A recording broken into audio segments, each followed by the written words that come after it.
Well, speaking of art, renowned artist Damien Hirst opens a new exhibition at the Tate Modern in London on Wednesday. He's one of the world's richest living artists these days. On the day when Lehman Brothers collapsed a number of years ago, he was auctioning work at Sotheby's, and that raised more than £110 million on that day. That's equal to about $180 million today. However, he still maintains that art is worth more than cold, hard cash, and he's branded it the greatest currency reserve on earth. He's also said that art can be a great investment. Our very own Monita Rajpal spoke to him. It's like art holds a mirror up to life. And I think that's what you're trying to do. You're trying to reflect the times for people who haven't been born yet. What about the money that's attached to it? I think it's important to respect money.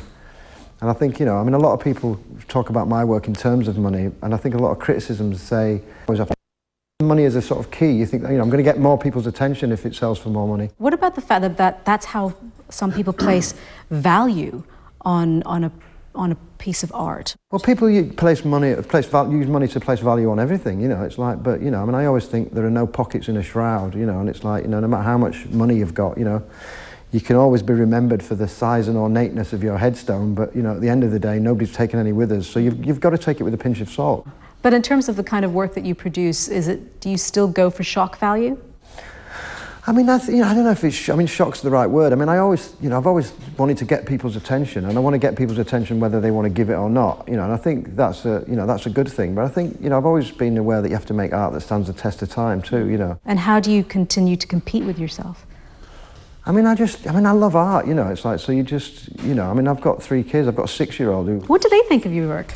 I mean, they like it. I mean, you know, my 6-year-old yesterday said, I want to come back to the Tate. And I'm like, wow, you love my work. And he actually really loves the butterflies. That's so cute. Yeah, but he said to me the other day, I'm a better artist than you. And I was like, yeah, you are. You know, I mean, but, you know, I mean, it's, in a way you have to try and, you know, I mean, like, it's another criticism, isn't it? People say your work's childish or childlike, but I think both those things are great. You know, I mean, I think I'd take that as a compliment if somebody said my work was childish or childlike. And in terms of the kind of work that you want to do that you haven't yet been able to produce, is there something, a style that you would like to embark on? I'm always doing sort of crazy things and exciting things, you know, and mad things. You know, it's a bit like being a scientist, but, you know, I mean, you know, a lot goes on in the studio. I mean, you know, I'm working on a spot painting with 1 million spots on it, and I'm working on some paintings with bugs, and I'm working on some sort of decorative paintings using scalpel blades, which are sort of nasty, but, you know, whether they're, you know, that's all what goes on in the studio, and it's like everything that I make doesn't come out of the studio. I mean, the studio is where you make mistakes, so I'm having a lot of fun in the studio, and I always have. Well, when you started, was it a different way of thinking? I mean, a lot of the things that I started early on, they sort of don't make sense to me as a person now, because I've changed, but, you know, you're changing perceptively, so it's, you know, it's difficult to see that.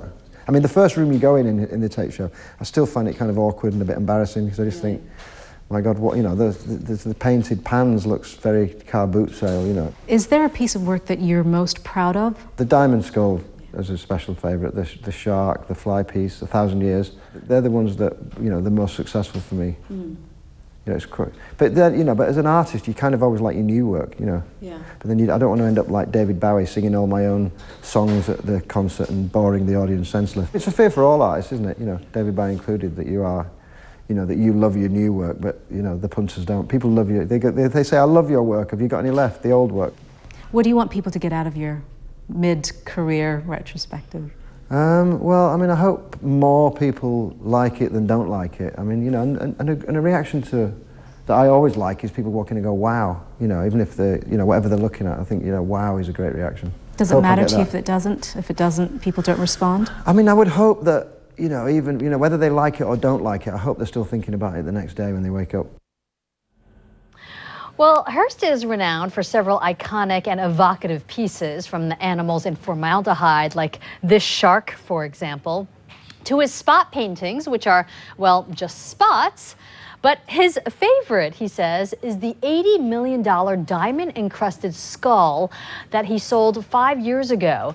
Assuming few people can stretch to that, there's a much more affordable plastic replica on sale at the Tate Modern Art Gallery at the moment. The thing is, it's priced just short of $60,000. And no, that's not a decimal point placing mistake. $60,000 for a plastic skull. So I guess you could say it's art for the masses, Nina. Certainly not something I could afford or I would want to put in my living room, but I would definitely go to a museum just to check it out, Nina. Yeah, I think I might check that one out as it opens tomorrow here in London, because he's obviously such an important artist of our generation, and he really has gained notoriety and momentum over the course of the last 10 years. I also want to point out something interesting, Pauline. I didn't know this until I met somebody at dinner once who happened to be an investor in Damien Hirst's art. And what's really interesting is that a number of these pieces, especially the shark in formaldehyde and so on and so forth, are actually classed as installations, and they have to buy special insurance contracts just in case those kind of works, especially the biological ones in formaldehyde, degrade. I did not realise that, but I suppose if you're spending millions on it, better be safe than sorry, eh? And you can hear much more from Damien Hirst. Yeah, no kidding. Indeed. Yeah, what he thinks of his retrospective, his exhibition, and what he'd like to create in the future. You can hear much, much more of that in